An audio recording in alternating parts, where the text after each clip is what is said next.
네, 정치 생쇼 시작하겠습니다. 정말 대선일이 하루하루 다가오면서 초조함도 긴장감도 점점 더해져 가는 것 같습니다. 자, 바로 들어가겠습니다. 오늘 함께 해주시는 분, 이은영 휴먼앤데이터 소장님 나오셨고, 안녕하세요. 자, 박진영 대구 가톨릭대 프란체스코 학부 특임 교수님 어서 오십시오. 안녕하세요. 예. 자, 이 지금 양강구도 아니겠습니까? 뭐 사자, 다자 구도라고는 하지만은 결국 두 후보 중에 한 후보가 이제 대통령이 될 가능성이 대단히 높은 편인데, 그래서 이게 2012년 상황하고 많이 닮은 것 같아서 제가 2012년 여론조사, 대선에 임박한 여론조사를 분석해 봤는데 어떤 여론조사도 결과치에 근접하지 못했습니다. 최종 득표율은 박근혜 51.55, 문재인 48.02 이렇게 나왔습니다. 박근혜의 득표수는 1577만 3128명, 문재인 득표수는 1469만 2632명 이렇게 됐습니다. 자, 근데 이제 마지막 여론조사와 또 한 20일 전부터의 여론조사를 보면은 맞췄어요. 1등과 2등을. 예. 비율이 다 틀렸지. 네. 방향성은 맞춰요. 그렇습니다. 한 번도 문재인 후보가 박근혜를 이기지 못했습니다. 그래서 이게 1, 2위가 다 오차 범위 안에 있었는데 이렇게 1, 2위가 고착되면은 결과도 그렇게 나올 수밖에 없겠다라는 생각이 들어서 어떻게든 빨리 서둘러 이재명 후보가 1위로 올라서야 하지 않겠는가 하는 생각이 드는데 18대 대선 마지막 여론조사 결과 12월 12일까지 조사했던 결과를 보면은 KBS하고 미디어 리서치는 44.9대 41.4, SBS TNS 코리아는 48.9 대 42.1. 지금 TNS 코리아가 안 보입니다. 그게 이제 합쳐졌어요. 외국계사여가지고. 예. 그게 칸타로 다 합쳐졌죠. 칸타 코리아? 칸타 코리아. 예. 어디 갔나 했습니다. 우리 주님께 휴가 가던 줄 알았어요. TNS 코리아가. 자, 그리고 지방신문협회와 한국갤럽 조사는 46대 40.3. 그리고 문화일보 코리아 리서치는 42.8 대 41.9. 문화일보 코리아 리서치는 딱 붙었네요. 네.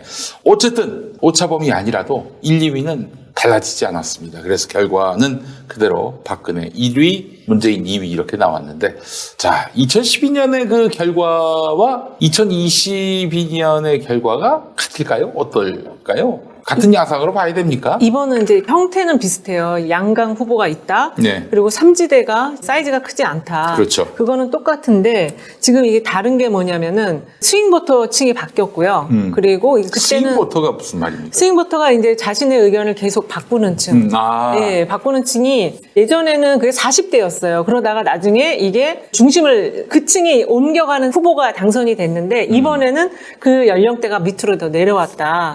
그리고 이제 지역구도 안에서 세대 표심을 지금 공략하는 캠페인을 벌이고 있다. 그때하고는 그게 가장 큰 좀 차이가 있는 거고 야권에서 이제 그렇게 지역 내 세대를 공략하는 거를 통해서 이 표를 지금 가져가는 부분이 있고요. 그리고 이 여론조사에 유권자들의 반응이 그 당시에는 가상번호를 쓰지 않았거든요. 근데 이번에 가상번호를 쓰다 보니까 이게 그러니까는 이제 여론이 어떻게 딱 확정이 어느 정도 좀 정리가 돼갖고 이렇게 안정된 여론으로 여론조사의 결과로 나타나는 게 아니고 지금 이제 막 안철수 후보의 뭐 유세차 사고가 났다. 이러면 그날 저녁에 막 여론조사가 들어가면 사람들이 그거에 대해서 지지하는 이런 거보다는 그거에 대한 전망이나 자신의 생각, 다른 사람의 생각 이런 걸로 막 답변을 하거든요. 그래서 진폭이 굉장히 지금 커지고 있다. 그리고 이 샤이의 태도도 과거하고 좀 달라졌다. 그러니까는 이제 그때는 비호감이라는 거는 없었어요. 근데 지금은 비호감이라는 게 있다 보니까 사람들이 다른 사람의 눈치를 보면서 나의 의견을 숨기긴 숨기는데 그게 또 ARS 조사에서는 의견을 좀 강하게 드러내고 왜냐면 그 사람이 면접을 하는 게 아니다 보니까 드러내는 경향이 있고 전화 면접에서는 또 사람이 응답을 하다 보니까 또 감추는 경향이 있고 그래서 이 네 가지가 그때랑 좀 다른 포인트들이라고 할까요? 네, 그래서 이 속에서 지금 이게 이슈가 있고 그다음에 여론이 있고 보도가 있어요. 이 세 개의 축이 막 서로 영향을 주고받으면서 하다 보니까 거기다가 스윙보터가 엄청 그 가상번호를 이용한 조사를 통해서 스윙폭이 큰 거예요. 거예요. 그러니까 지금 이게 어떤 거는 이겼다가 어떤 거는 졌다가 오늘도 지금 두 개, 그 유세차 사건 이후에 그러니까 이 안철수 후보가 단일화 결렬 선언한 이후에 두 개의 조사 나오고 공정까지 하면 세 개가 나온 건데 JTBC랑 글로벌 리서치 거는 8.4%포인트로 격차가 오차범위 바뀌지만 한길리서치와 폴리뉴스 거는 0.1%포인트 또 격차가 완전히 초박빙으로 돼 있거든요. 네. 유권자들 헷갈릴 수밖에 없죠. 아니, 그러니까 지금 보면은 네. ARS든 전화 면접이든 다 40%대 초반으로 윤석열 지지율이 나옵니다. 그렇죠. 거기는 40에서 42 사이로 안착은 한 것 같아요. 그런데 이재명은 44도 나왔고요. 그렇죠. 30일도 30일도 나왔고 그렇죠. 이 일주일 사이에. 그렇죠. 그러니까 이재명 지지율은 지금 잘 잡히고 있는 건지 안 잡히고 있는 건지 이거 분간을 할 수가 없는 거예요. 그래서 차이가 있다는 거고 이 편차가 지금 이재명 후보가 훨씬 크고 그다음에 이제 ARS 조사 그 KSY랑 지금 이 한길리서치도 ARS가 상당히 많이 섞여 들어가 있는데 네. 이런 조사들은 이재명 후보도 40대 들어간 게 나오는데 네. 그거는 조건이 뭐냐면 안철수 후보가 5, 6%로 빠졌어요. 안철수 후보가 빠지면서 이재명 후보가 40%대로 이제 올라가는 이 패턴이 있어서 그래서 결국 이제 안철수 후보의 단일화 효과 부분 그거는 아직도 영향이 남아있다. 그래서 이은영 소장님이 그런 말씀하셨어요. 지난주에 윤석열이가 열차 네네. 좌석에다가 네네네. 구두를 신은 채 발을 올려 놓았는데 그런 초대형 악재에도 불구하고 지지율이 폭등한 거는 이거는 안철수가 단일화를 하겠다라고 선언하면서 또 그 사고가 나면서 여기 이제 윤석열도 합쳐지겠구나. 그렇죠. 이런 판단이 개입돼서 윤석열 지지율이 올라가는 것이지 뭐 윤석열이 잘했거나 그게 뭐 아니에요. 이재명이 뭐 그렇죠. 큰 실책을 했거나 그건 그런 건 아니고 네. 야 이게 구도에 이렇게 민감한 우리 스윙 보터들이 많고 또 그렇죠. 이 과거 같은 경우에는 그렇지 않습니까? 세대별로 지역별로 저쪽은 우리 당 이쪽은 저 그렇죠. 개새끼들 뭐 이래가지고 완전히 극명하게 판단 기준이 갈렸는데 그래서 뭐 이런 중도층들에 의해서 결국에는 이쪽이 이기거나 막 그랬단 말이죠. 그렇죠. 근데 이번에는 확실한 자기 편 없이 지금 선거가 치러지고 있는 게 아닌가 하는 그런 생각도 그렇죠. 들고 말이죠. 2012년도에 저는 이제 캠프에 있었습니다만 그때하고 이제 전형적인 차이가 그 당시에는 전형적인 지지층 불러내기 선거였습니다. 호감도가 상당히 높았고요. 네. 그렇기 때문에 역대 최고의 득표율을 두 후보 다 했던 겁니다. 그렇죠. 근데 지금은 이제 비호감도가 상당히 높은 선거다 이렇게 말씀을 드리겠고요. 그리고 마지막까지 이 구도가 짜여지지 않고 있다. 이 말씀을 드리고 싶은데요. 앞에서 말씀하신 것처럼 제가 이제 한 달 동안 통합정부로 뭐 구도 이런 이야기하다가 댓글에서 제가 엄청나게 뭐 저기 소확행으로 지금 표를 모으고 있는데 이런 이야기 하시는 분들한테 제가 엄청나게 비판을 받았습니다만 결국은 선거는 이게 구도라는 게 구도? 예, 판명이 난 거죠. 왜냐하면요. 쉽게 이야기하면은 저렇게 엉터리인 윤석열 후보가 저렇게 높은 지지율이 나오는 이유가 뭐겠습니까? 정권 교체론입니다. 정권 교체론인데요. 이 정권 교체론이라는 게 단일화 여론조사가 들어가지 않습니까? 단일화 여론조사가 한 10개 정도 돌았을 겁니다. 대부분 뭐라고 시작하냐면요. 정권 교체를 위해서 야권 단일화를 할 경우라고 이렇게 앞에 서두가 문맥이 나갑니다. 그러니까 사람들은 어떻게 하냐면 정권 교체를 위해서 단일화하는 것이 지금의 흐름이구나라고 이렇게 사람들은 거기에 대해서 세뇌되어 버리는 겁니다. 대세론이 거기에 만들어져 버린 거죠. 그러다 보니까 당연히 이 정권 교체를 하게 된다, 단일화를 한다. 이 상황에서 1등과 3등이 하면 당연히 1등 후보에게 표가 쏠림 현상이 생겨나는 겁니다. 이런 것에 있어서 윤석열 후보가 덕을 봤기 때문에 지지율이 확 올라갔던 거예요. 단일화 이야기에 의해서. 네네네. 그리고 사실은 안철수 후보는 지지율이 떨어졌던 겁니다. 근데 역으로 일요일 날 안철수 후보가 단일화를 안 하겠다고 걷어차버립니다. 그렇지. 걷어차버리고 난 이후에 여론조사를 보면요. 안철수 후보의 지지율이 어디로 가냐면 이제는 이재명 후보한테 와요. 그렇죠. 그 현상이 오늘 발표 나온 한길리서치에 전형적으로 나와 있습니다. 예. 한길리서치 이야기하시죠? 폴리뉴스, 네, 하세요. 네. 네. 20일 날 오후 2시에 안철수 후보가 단일화를 하지 않겠다고 했거든요. 그런데 이 한길리서치의 여론조사가 언제부터 되냐면 19일부터 21일까지. 네, 그 딱 정중간에 안철수 후보의 단일화 결렬선언이 있습니다. 안철수 후보의 단일화 결렬선언이 있기 전까지의 여론조사를 보면 어떻게 나오냐면요. 이재명 후보가 38.1, 윤석열 후보가 43.8, 안철수 후보가 5.4 이렇게 나옵니다. 근데 20일 이후에 단일화 결렬된 이후에 보면요. 이재명 후보가 44.2, 6% 올라가 버려요. 윤석열 후보가 42.3, 1.5% 떨어집니다. 안철수 후보가 7.0, 1.6% 올라갑니다. 이 상황이 벌어지는 거예요. 그러면은 이건 뭐냐면은 단일화라는 것이 그 국면이 윤석열 후보에게 가장 유리하게 작동했다는 것이 수치로서 나오는 겁니다. 그래요. 저는 그게 좀 같으면서도 다른데 그게 이제 단일화 조사 문항 때문에 이재명 후보 지지가 계속 낮았다라는 거는 지난주 말고도 그 전부터 단일화 문항이 계속 있었거든요. 그래서 네. 좀 그건 약간 제가 볼 때는 설득력은 좀 그렇게 높지 않다고 보고 있고 이제 모두의 단일화 문항 앞에 이제 정권 교체가 들어갔다면 영향을 조금 받을 수는 있겠지만 사람들이 이제 유권자들이 그것 때문에 이렇게 뭐 왔다 갔다 하는 그런 상황은 지금 아닌 것 같고 일요일 날 안철수 후보가 단일화 선제안했을 때도 네. 그날 그 안철수 후보 메시지에 대해서 단일화를 정말 하려고 제안을 한 건지 하지 않으려고 왜냐면 그 발언 앞에 보면은 내가 하도 단일화에 대한 프레임을 나한테 씌우니까 내가 먼저 제안한다라는 얘기가 있어요. 그래서 그 단일화에 대한 어떤 실제 효과보다는 그 다음날 있었던 유세차 사고가 저는 결정적으로 영향을 미쳤다. 그렇습니다. 왜냐하면 유세차 사고가 너무 이게 지금 역대 선거 한번 보셨죠? 역대 선거에서 선거운동 첫날 유세차로 인해서 두 분의 고인이 나온 적이 한 번도 없었거든요. 굉장히 큰 사건이에요, 이게. 또 이게 말 지어내기 좋아하는 사람들은 굉장히 불길하다. 그렇죠. 이런 얘기도 할 그렇죠. 것이고. 그리고 이 민주당 지지층도 그 사건을 보고 안철수는 드랍할 수밖에 없겠다라고 생각하면서 그게 이제 그거에 대한 전망이 윤석열로 그럼 될 수밖에 없구나 일로 확 쏠리었다는 거죠. 그래서 이재명 후보가 그때 MBS 조사에서 4%포인트 하락을 했잖아요. 네네. 특별한 이유가 없었다고요. 예. 저쪽은 또 올라가고. 거기는 5%가 올라오고. 만약에 있었다면은 그 초반 얘기나 이런 것들이 있었는데 이거는 이미 그 전에 다 선반영이 한 2% 정도 떨어지는 걸로 반영이 됐거든요. 그래서 그 이벤트와 그 다음에 이 여론과 보도가 미치는 이 상호관계 속에서의 지금 출렁 있는 게 그 안에서 나오고 있다. 그렇게 저는 보고 있어요. 알겠습니다. 이제 뭐 대략 지난주에 그 이상한 여론조사의 맥락을 이제 짚을 수 있을 것 같습니다. 근데 이제 이게 누군가를 지지한다라는 뜻의 여론조사인 건지 아니면 누가 대통령 될 것 같다라는 전망의 조사인지 그 조사가 두 가지잖아요. 당신은 누굴 지지하십니까? 그리고 누가 대통령 될 것 같습니까?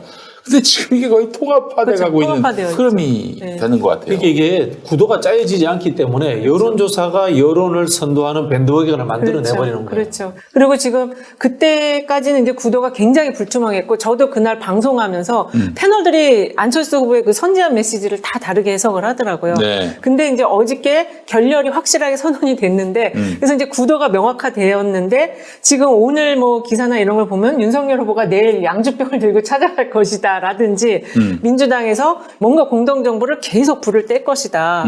그래서 단일화 이슈가 완전히 끝난 것은 아니다. 이렇게 또 계속 나오고 있어서. 근데 이 운명까지 왔는데. 네. 물론 이제 안철수 후보로서도 현실적인 고민이 없을 수는 없을 거예요. 그렇죠. 완주했을 경우에 뒷감당도 해야 되고요. 뭐 재정적인 문제라든지 이런 것들. 만약에 질 경우에는, 이것도 사실. 근데 질 경우에 사실은 이제 뭐 교수님이 더 잘 분석을 하시겠지만 지방선거가 있거든요. 네. 그래서 사실은 지금 제가 오늘 지지를 보니까 저는 안철수 후보의 지지를 이제 결렬 선언이 빠질 거로 보긴 봤는데 그래도 자기 핵심 지지층보다는 살짝 약간 더 많은 수준으로 유지할 것이다. 얘기를 들어보니까 안철수의 소신 행보에 대해서 나도 소신 지지를 하겠다. 동정보다는 나도 소신 지지를 하겠다. 이런 사람들이 있는 게 그게 20, 30대인 거예요. 왜냐면은 어차피 안 되지만 안철수의 그 원칙적인 모습에 나는 이 두 사람 싫다는 거를 그렇게 안철수를 지지하면서 표현하겠다. 이런 목소리가 있더라고요. 그래서 동정 여론도 있지만 그런 20, 30대 특히 30대 여성층이 지난번 재보궐 때도 오세훈도 안 찍고 박영선 후보도 안 찍었잖아요. 저 무소속의 어떤 신지혜 후보를 15%나 지지해줬단 말이에요. 그래서 안철수 후보 지지가 그만큼 올라갈 거라고 보는 분들이 또 있더라고요. 근데 그거는 좀 아닌 것 같고 그렇지만 소신 지지자들이 있다. 그래서 5에서 6 정도 되니까 거기서 빠지는 표도 한 3, 4% 돼요. 그게 지금 이재명 후보로 가는 걸로 저도 보고 있는 거죠. 네. 우리 찹쌀떡의 특징은 가장 큰 건 파당금이 50브릭스 이하의 달지 않은 파당금을 직접 만들어서 넣었다는 것과 설탕을 적게 쓰고 팥을 으깨지 않고 듬뿍 넣어 달지 않게 만든 것이 특징입니다. 호두, 당절임한 맛밤, 그리고 마카다미아를 넣어서 그 씹히는 맛이 아주 일품입니다. 제과 명장의 35년 노하우의 찹쌀떡의 맛이 궁금하지 않으신가요? 김용민닷컴 베스트셀러 빵준서 찹쌀떡 쇼핑으로 응원하자 김용민닷컴 지금 이제 안철수 후보가 다시 국민의힘과 단일화 협상에 나설 가능성이 저는 거의 없어졌다고 보는데요. 네. 행위로 보여준 게 있습니다. 70억 당비를 냈습니다. 안철수 후보. 아, 그래요. 그거 뭐또 회수할 수 있는 것도 아니고. 회수 못하는 거예요. 이전까지는 안철수 후보가 당에다가 돈을 빌려줬어요. 돈을 빌려주면 찾을 수 있습니다. 그쵸. 다시. 그래서 이걸 빌미로 해서 이준석 대표가 무슨 이야기를 했냐면 합당을 제안했습니다. 그렇죠. 합당을 제안했다는 것은 안철수가 당에 빌려준 돈을 합당하면 국민의힘이 갚아줄 수 있다. 이런 취지의 이야기거든요. 근데 특별 당비를 돈을 내버렸어요. 그거는 사실 이준석이 합당해 줄 수 있다라는 얘기는 야, 돈이 궁하지? 그렇죠. 이제 그렇게 조롱한 거죠. 어떻게 보면. 조롱한 거야. 조롱한 거죠. 네. 근데 이준석은 만약에 이게 대선에서 지면은 어떻게 뒷감 당하려고 그러지? 지금 이해창 전 후보가 인터뷰했잖아요. 글쎄 천추해안이 된다고. 천추해안이 된다고. 그 앞으로 그 지지자들의 천추해안을 어떻게 다 이준석 당대표는 받을지. 윤석열이 떨어지면은 이준석은 이제 없어요. 이제 정치 생명이란 게 없어 보여. 뭐 그런 부분도 있고요. 최근에 이제 그 망자에 대해서 그렇죠. 한 발언 같은 경우에는 그 유서 발언. 제가 보기에는 정치를 하기보다는 좀 쉬고 인격 수양을 좀 하고 오는 게 맞지 않겠나 뭐 그런 생각이 듭니다. 예. 저는 이준석 대표에 대해서 때로는 좋게 보게 되는데 이번에 발언하고 거기에 대해서 이제 반성하지 않는 모습을 보면서 절대 이게 반성하지 않아요. 이 친구가 정치적으로 더 커지면은 정말 빌런이 되겠구나 그렇죠. 라는 맞아요. 그런 생각을 이번 가지게 기회에 됐습니다. 인간이 먼저 돼야 돼. 네. 정치하려면. 아니 어른들이 하는 정치는 뭐 위선적으로 보일 수 있겠지. 말로는 저렇게 위로한다 혹은 뭐 배려한다 하지만 실상은 또 속마음은 딴 거. 위선적인 거 많이 봤을 거야. 나는 그 정치 안 한다 했지만 그 어떤 그 겉과 속이 다른 위선적인 태도나 이런 것들이 왜 하겠어요? 그렇죠. 하는 이유가 있지 그게. 이제 고인의 유지를 받든다는 것은 우리가 흔히 관습적으로 쓰는 표현이기도 하고 같이 정당을 했다는 것은 뜻을 같이 했다는 뜻이기도 합니다. 그럼요. 당연히 이제 그분의 의지가 있고 거기에 대해서 안철수 후보도 그 뜻을 받들어서 하는 거거든요. 우리가 보통 이제 국가기념일에 뭐 순국선열 영령의 뜻을 받들어 민주영령의 뜻을 받들어 하지 않습니까? 네. 다 우리가 그런 이제 뜻을 받들어서 살아가고 있는 거거든요. 그런 것들을 부정한다는 것은 인간사가 가지고 있는 어떤 역사성을 부정하는 반인륜적인 그런 발언이에요. 네, 알겠습니다. 일단 뭐 그렇게 해서 지금 결국 다시는 보수 단일화는 선거 전에는 이루어지지 않을 것이다라고 이제 보시는 거고요. 민주당과의 단일화 가능할까요? 단일화라는 형태로는 지금 아까 교수님 얘기하신 것처럼 70억을 냈기 때문에 이제 사후적인 그건 어렵겠죠. 공동정부 예. 네, 그런 거는 가능할 것 같아요. 단일화는 좀 어렵고. 사후적인 공동정부. 예. 그 지금 말씀하신 게 이제 사후적인 공동정부, 통합정부라고 표현했습니다만 그렇게 해서 열어두는 것도 의미가 있고요. 그리고 저는 뭐 단일화가 되지 않더라도 단일화 국면을 이재명, 안철수 단일화 국면을 만들어가는 게 의미 있다고 그런 생각이 듭니다. 역으로 한번 생각을 해보십시오. 지난 일주일 동안 윤석열, 안철수 단일화 국면이 그 시기를 지배했던 거예요. 그렇지. 똑같이 저는 이재명, 안철수 단일화 국면을 만드는 어떤 기획적인 능력이 필요한 시기다. 그런 생각이 듭니다. 그렇죠. 그 부분에 있어서 그러니까는 안철수 후보를 대상으로 할 수도 있지만 안철수 후보의 지금 지지층 그리고 지금 부동표에 숨어 있는 또 스윙 보터들 여기를 향해서 민주당이 통합적이고 포용적이고 그런 메시지를 계속 내야 될 것 같아요. 뭐 예를 들자면 이런 겁니다. 국민 통합 정부를 만드는 데 있어서 어떤 후보가 같이 했으면 좋겠습니까? 라는 이런 식의 여론조사가 돌아가도 좋은 거예요. 그렇죠. 예를 들자면 예. 그 프레임이 딱 앞에 만들어지잖아요. 그렇죠. 국민 통합 정부라는 이런 식의 프레임을 만드는 것이 중요합니다. 네. 지금 한간에는 윤석열 후보가 대통령 됐을 때, 이재명 후보가 대통령 됐을 때 어느 시기가 더 혼란스러운가 그런 얘기가 많이 되고 있는데 윤석열 후보가 대통령 됐을 때 혼란이 훨씬 더 크다라는 얘기가 많아요. 아, 그래요? 예, 그럼요. 모든 정책을 다 뒤집을 텐데 그러면은 지금 코로나 아직도 끝나지 않은 상황이고 지금 국제 정세도 여러 가지로 참 복잡한데 이 모든 정책을 다 뒤집으면 사람들이 얼마나 불안하겠어요. 아니 뭐 저는 잘못된 정책은 다 뒤집어야 한다는 입장이지만 이런 국정에 대한 기본적인 인식 정도가 아니라 포괄적인 인식이 그렇죠. 돼 있어야 바꿔도 그렇죠. 연착륙할 수 있는 거 아니겠어요? 완전히 무지하고 무개념인 사람이 뭘 바꾸려고 한다. 어제 TV 토론 보십시오. 안철수 후보가 예. 고개를 절레절레 흔들고 혀를 찾았으면 그 정도면 뭐 아, 완전 동문서답. 윤석열 후보의 수준이라는 게 지금 예. 콘텐츠가 너무 안 돼 있고 공부해서 될 문제가 아니잖아요. 그래요. 여론 그러면 여론조사 앞으로는 좀 좋은 결과들이 많이 나올 거라고 이게 이제 봐야 됩니까? 어떻게 지금 됩니까? 그 ARS 조사랑 유선은 섞은 조사 그리고 이제 조사 시기가 그 이벤트가 이제 있는 그 직후에 한 이틀 정도 조사된 것들하고 그렇지 않은 것들하고 지금 차이가 많이 나고 있어요. 전체적으로 지금 어제 그제 나온 조사 한 8개가 되는데 대체로는 다 윤석열 후보가 오차범위 밖으로 앞서는 결론이 났는데 거기가 이제 전화 면접 조사들이 좀 많거든요. 그래서 지금 전화 면접 조사에서는 이제 보수 성향의 응답층이 굉장히 지금 활성화되어 있기 때문에 그쪽에서는 이제 윤석열 후보 지지가 좀 높게 나오고 그리고 ARS 쪽은 이게 지금 예전하고 좀 바뀐 그런 형태로 그래서 진보 성향층들은 이제 ARS 쪽에다가 자기 의사를 계속 좀 적극적으로 표현을 하는 그런 흐름으로 나와서 이제 블랙아웃이 지금 사전투표 한 직후부터 이제 블랙아웃이 되거든요. 네. 그 전까지는 약간 직전 아닌가요? 직전, 6일 전이니까, 예, 직전인데, 그 혼돈된 ARS와 전화 면접이 좀 이렇게 약간 트렌드가 다른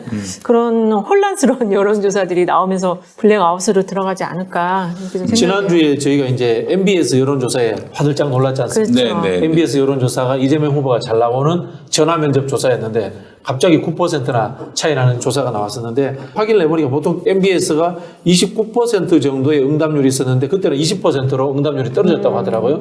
응답률이 떨어진 원인 중에 하나가 이제 이야기를 하기를 MBS에 대해서 진보층들이 전화를 잘 받아줬답니다.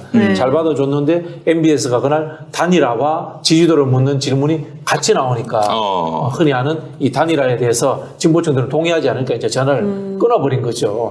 그런 상황에서 지지율이 낮게 나왔다라고 이렇게 해석하는 분들도 있더라고요. 근데 그건 제가 그쪽에 코리아 리서치 담당하는 분한테 통화를 해봤는데 그 중앙선관위에 접촉률 조사하는 그거 기준이 바뀌었대요. 그래서 그쪽에서는 그렇게 얘기하는데 한번 좀 면밀히 볼게요. 그런 부분도 있는지. 네. 그리고 콜백 부분은 콜백 횟수를 줄였다고 하네요. 콜백은 근데 그 콜백 안에 샤이 이재명이 있다라고 이제 가설을 설정하는 것 자체도 맞는지부터 자, 접근을 이 해요. 콜백에 대해 설명을 드리자면은 이제 NBS 조사는 한 번 전화를 건단 말이에요. 안 받으면은 딴 전화로 건단 말이죠. RDD는. 네. 그러면은 딴 전화로 걸면은 그 안 걸린 전화는 이제 응답률을 깎아먹죠. 그러나 NBS 같은 경우 한 번 걸었는데 안 받아. 그럼 또 걸어. 같은 전화로. 또 걸었는데도 안 받으면 또 걸어. 그래서 응답률이 높은 거예요. 근데 그 이제 다시 전화하는 걸 콜백이라고 하는 거 그러니까 아니겠습니까? 부재중 전화에 대해서 다시 한번 계속 전화하는데 모든 가상번호가 이제 조사가 다른 유무선 RDD보다는 잘 되는 편인데 그래도 잘 안 돼요. 지금같이 조사가 많은 시기에는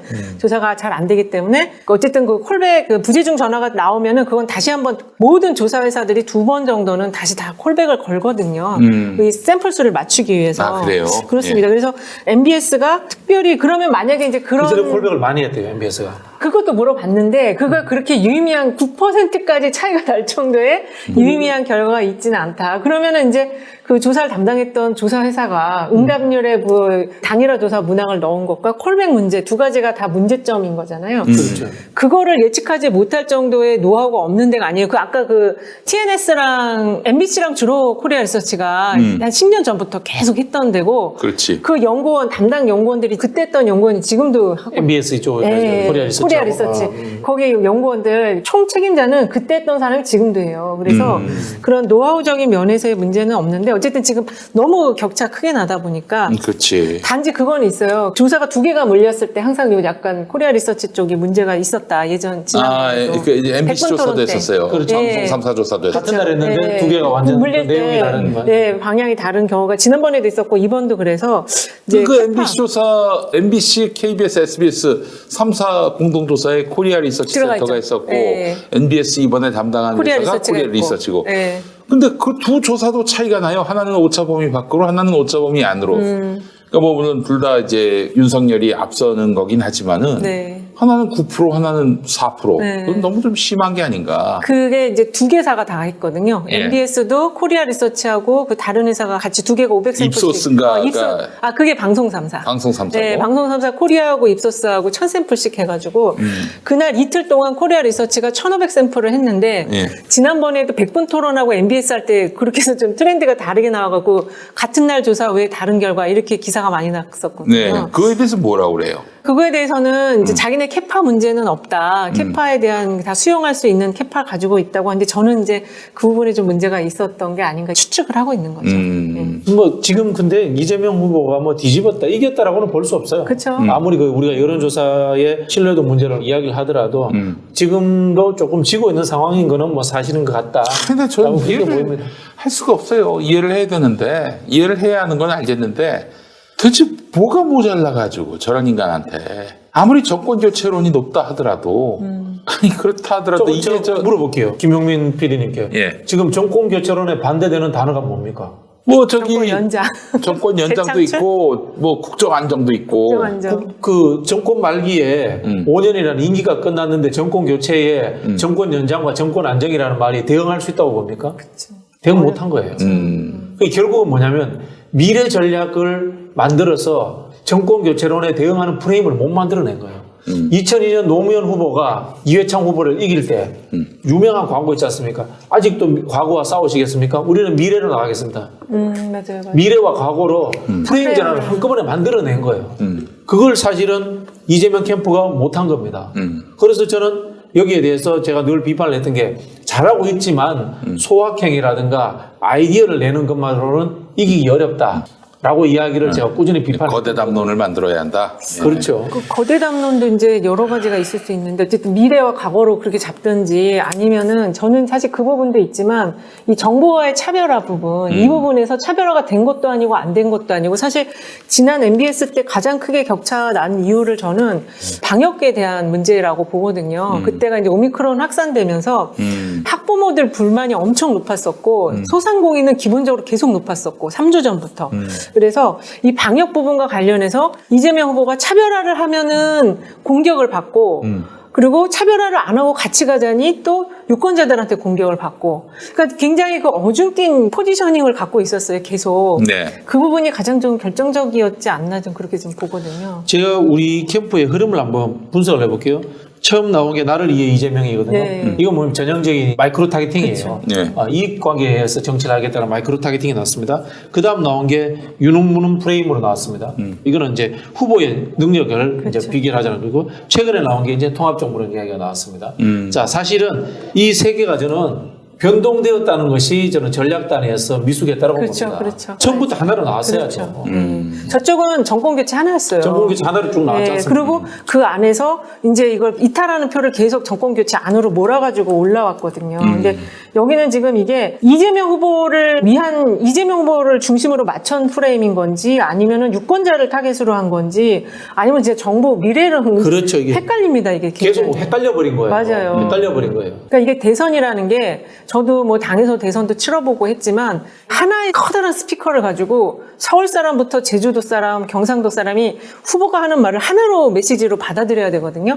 윤석열 후보는 누구한테 물어봐도 정권 교체. 그러니까 정권 교체가 윤석열 후보 70% 그것 때문에 지지한다라고 딱 나오잖아요. 우리 쉽게 답이 나옵니다. 네. 김대중 대통령이 당선된 이유가 첫 번째 1번 준비된 대통령이었다. 그쵸. 2번 DJP 연대다. 3번 이인재다.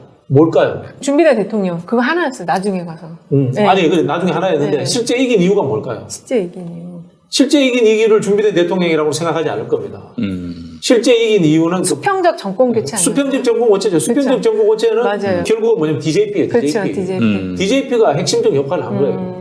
결국은 김대중 대통령과 같은 걸출한 인물, 역사에 남을 위대한 걸출한 인물조차도 개인의 능력보다는 선거 구도에 의해서 좌우된다는 겁니다. 그렇죠. 그 왜 그러냐면요. 한반도가 가지고 있는 반공보수라는 특수 이데올로기가 존재하고 거기에 의해서 보수층이 빌부터 먹고 살고 그 숫자가 더 많다라는 이유가 존재하기 때문에 그래서 사실은 저는 문재인 대통령 정부 때 이런 분단 구조가 혁파돼가지고 그렇게 되면은 저는 TK, PK가 더 이상 이제 국민의힘이 설 자리가 없다고 봅니다. 사실 TK, PK 저렇게 똘똘 뭉치는 거는요 북한 때문이에요. 사실은. 그러니까 북미 수교만 이루어지면은 이제 경상도는 더 이상 국민의힘의 홈그라운드일 수가 없는 거죠. 이제 객관적이고 공정하게 이 사태를 바라보면서 이제 네 편 내 편의 그 구도가 허물어지는 거예요. 그렇죠. 그 일만은 제대로 했다면은 다른 여타 부분이 좀 어렵고 난관에 봉착해도 상관이 없을 텐데 뭐 하나 제대로 이렇게 시원하게 뭔가 풀리지 못한 부분 때문에 정권 교체론에 지금 아주 혹독하게 시달리고 있는 게 아닌가 하는 생각. 개인적인 역량차에서는 누구나 다 우리 모든 여론조사를 해보면 이재명 후보가 잘한다고 나오지 않습니까? 그럼요. 9%그 조사에서도 경제는 경제나 이재명이 낫다고 나왔어요. 뭐 여러 그 40% 민생 가깝게. 챙기기에 있어서는 네. 그 이재명의 능력을 부인하는 여론조사는 없어요. 네. 그래서 이제 저는 이거 보면서 우리 진영의 실력의 문제에 대해서 정말 이제 성찰할 때가 됐습니다. 맞습니다. 맞아요. 제가 어디서 나가서 한 이야기 지금 짤이 돼서 돌아다니더라고요. 586 죽도록 해먹을 거다. 왜? 새로운 신진 초재선들이 더 실력 없기 때문이다. 했던 짤이 막 돌아다녀요. 아, 그게 여기서 나온 거예요. 제가 했던 말인데 막 돌아다닌다고 하더라고요. 저 돌아다닌다고 하는데 이번에 이제 선거 캠프 이제 선대위 운영을 보면서 절실하게 느꼈습니다. 586을 비판했으면요 투쟁으로서 몰아냈어야죠. 어떻게 보자면 586 나가라고 해서 그냥 나가는 사람이 세상에 어디 있겠어요. 이 권력인데. 근데 결국은 뭐예요? 586의 대표인 우상호가 캠프에 총괄 본부장으로 들어오고부터 잘 돌아가. 그렇죠. 그래도 이거 어떻게 설명할래요? 그걸 좀 빨리 안 쳤어요. 그래, 이거 다 그렇게 이야기해요 지금. 그래요. 다 안타까워요. 진짜. 그냥 뭐 586 수혜신론 나왔을 때 그냥 몰아내라고 586이 지금 추몰하고 있어요. 우리에게 맡겨주세요. 우리가 다 몰아내고 우리가. 아, 나 참 이거 그러니까 전부 다 캠프에서 이야기하는 게 우상호 선배 들어오고부터 캠프가 달라졌다고. 그러니까 우상호 본부장님이 한 달만 전 일찍 들어왔으면. 이 실력을 키워서 586 좀 몰아내 주세요, 제발 좀. 초재선을 아니면은 당신들이 먼저 밀려 나갈 수 있다는 걸 잊지 마셔야 됩니다. 아 근데 이번 초선들은 지금 재선들이 다 또 하잖아요 활동을. 원래는 초선이 개혁그룹이 형성돼 갖고 초선이 전면에 나서. 저격수 어디 갔어? 그러니까 그게 원래 초재선이 저격수야 되는데 저격수 하나 없어요. 민주당 계속 그랬었는데 이번에는 초선이 개혁그룹이 없어요. 지금 다 재선들이 지금 또 마이크 잡고 막 이러고 계시더라고요. 그래요. 알겠습니다. 이번 주부터는 좀 뭔가 좋아지겠죠. 좋아질 거예요. 네. 이번 주 금요일 날 정도에 이제 MBS나 전화 면접 조사가 기다려집니다. 어떻게 다시 또 이제 붙여놓겠죠. 다시 붙여놓을 거야. 그리고 블랙아웃으로 가는 거지. 아, 그렇게. 아, 그래요. 애초에 우리가 이긴다라고 예측했습니다. 이재명 후보가. 네. 그 예측이 또 맞겠죠. 네. 예. 예측이 맞도록 만들어야죠. 아닌데 뭐 저는 예측이 맞는다고 봅니다. 우리 국민들이 경제 민생 잘 챙기는 대통령 후보 한다면은 이재명이다 이렇게 말하고 있잖아요. 네. 그런데 지금 미래 가치를 송두리째 포기하고 오늘의 이슈인 정권 교체를 선택한다? 우리 국민들이 그렇게 미련한 분들일까요? 난 그렇지 않다고 봅니다. 잠시 후 안양스마트 금기념 특별세를 시작하겠습니다. 저희의 첫 번째 프로모션 자율주행 셔틀입니다.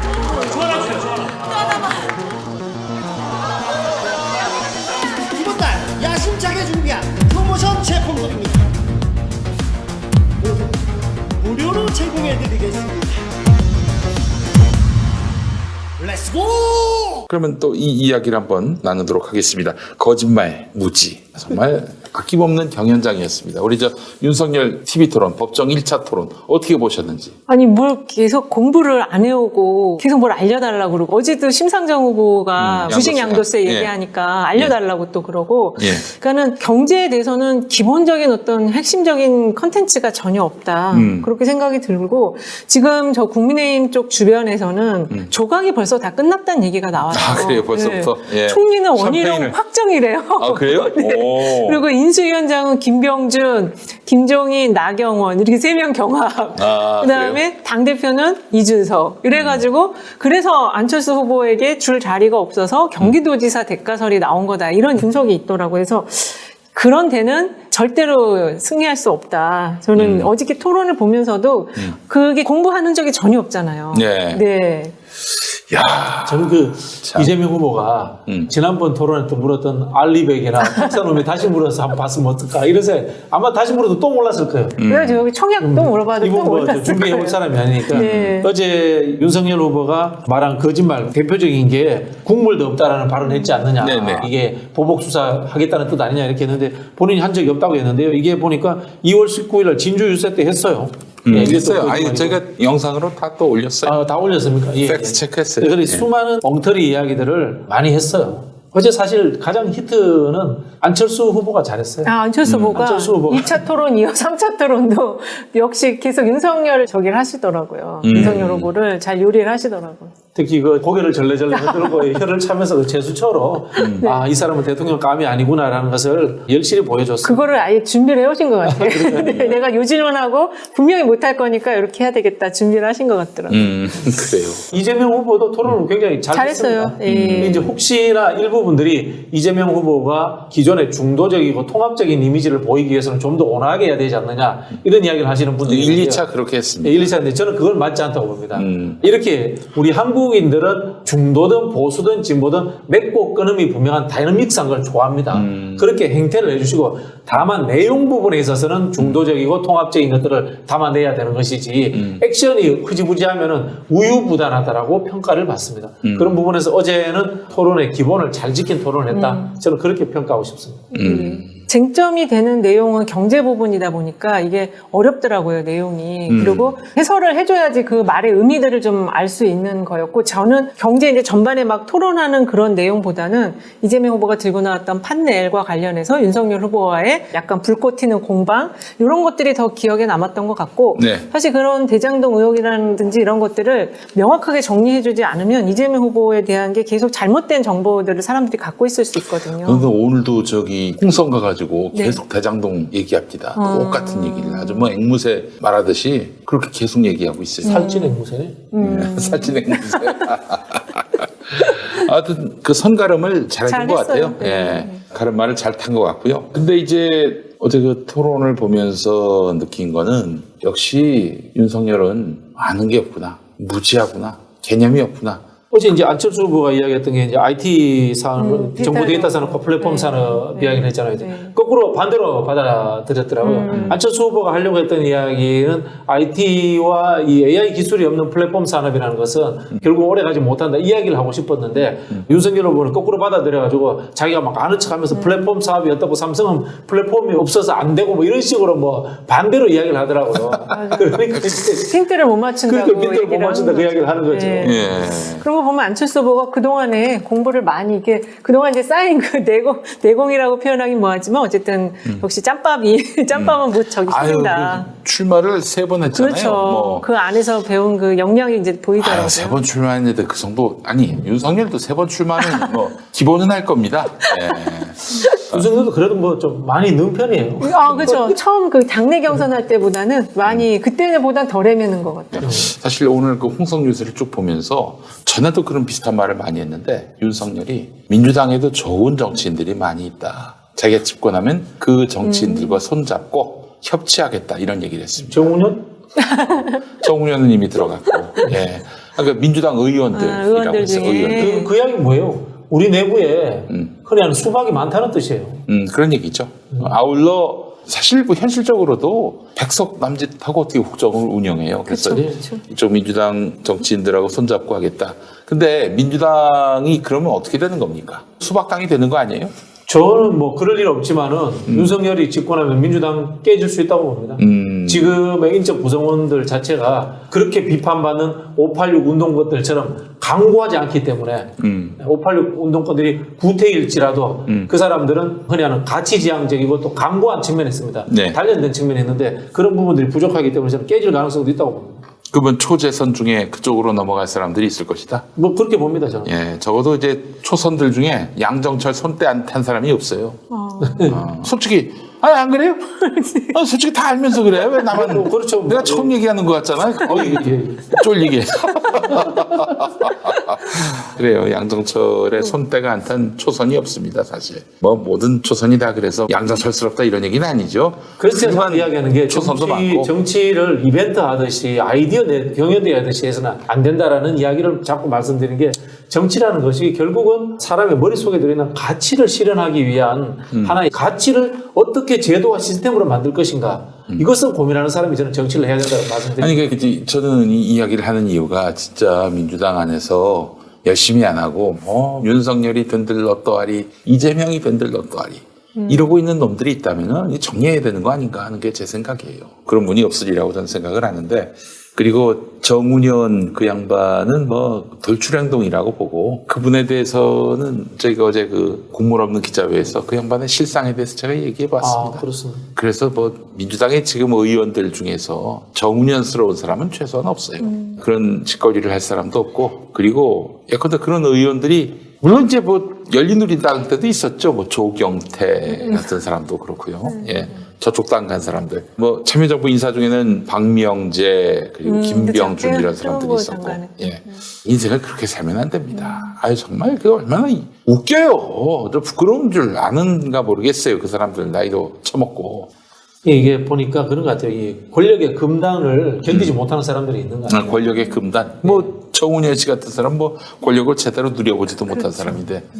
이재명 후보가 마음에 안 들 수 있는데 그러면 그냥 쉬면 되잖아요. 그렇지. 꼭 이렇게 해야 되는지 참 이해가 안 됩니다. 차츰차츰 또 정운현 씨에 대해서 얘기할 기회가 있을 겁니다. 예. 정운현 씨의 그 행동에 대해서는 어떻게 생각하세요? 근데 이분이 이제 이게 이제 정치인이라고 하기가 정운현 자신 그 양반 자체는 뭐 그렇게 뭐 이렇다 할 사람이 아니에요. 근데 열받고 화나는 게 뭐냐면은 문재인 정부 국무총리실 비서실장을 하는 사람이고, 그쵸. 그리고 이낙연 후보 공보단장 뭐 그거는 뭐 그렇다 치더라도 문재인 정부에서 이렇게 요직에 올랐던 양반이 다음 정부 문재인 정부에 대한 보복을 하겠다는 그 세력에게 투항한 점은 정말 이건 너무 열불나는 일이고요. 국무총리실 비서실장이라는 그 지위, 그 간판, 그걸 안고 윤석열한테 투항한 거 아닙니까? 그렇잖아요. 정치를 개인의 출세욕이라든가 권력욕에 의해서 사회활동을 한 사람이다. 저는 그렇게 보여집니다. 전에 그 사람이 이제 국민TV 있었는데 저한테 이제 인사검증 차원에서 연락이 왔어요. 안 된다고 그랬어요, 그 사람은. 뭐 변절, 배반 뭐 이런 얘기는 안 했지만은 여러 가지로 좀 구린 사람이다. 그러니까 쓰지 않았으면 좋겠다라고 얘기를 했던 기억이 나는데 결국 썼고, 그리고 이세달이 났습니다. 아이고 참 안타까운 일입니다. 예. 어떻게 보면 정치를 하는 사람이라기보다는 정치 주변에서 자기의 어떤 이익을 도모하는 분 정도로 봐야 되겠네요. 조직 생활 해보면은 그쵸. 개인기 중심으로 사고하는 사람들이 있어요. 저는 그런 분인 것 같아요. 자, 그래요. 광고 좀 하고 다음 이야기 이어가도록 하겠습니다.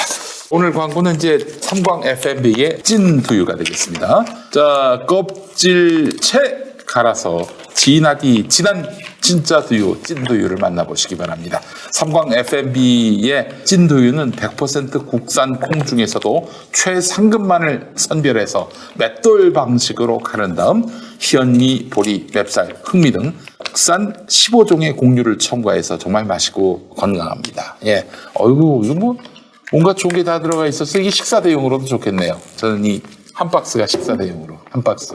요거 하나로 무슨 식사 대용, 말도 안 되는 소리. 예. 진하다. 네, 정말 진합니다.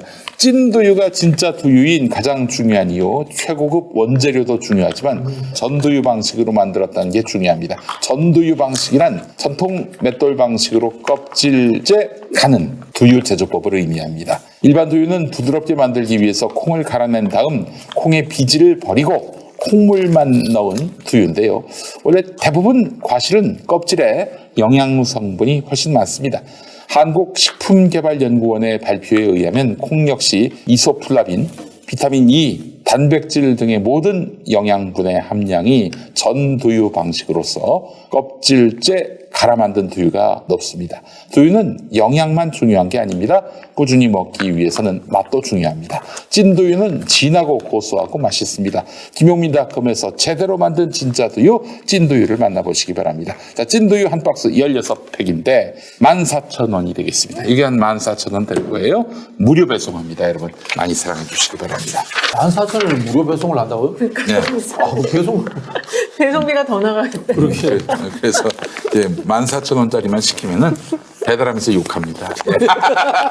아, 여러분 농담이에요. 농담이에요. 농담. 예. 아니 14,000원으로 이렇게 배달시켜도 좋을 것 같은데요. 예. 근데 지금 배달비가 4,000원이. 아, 근데 저희는 또 나름대로 또 물류센터를 구축해가지고 네. 하여튼 우리 소비자들에게 편익을 제공해드리기 위해서 헌신적으로 정말 열정적으로 투자를 했습니다.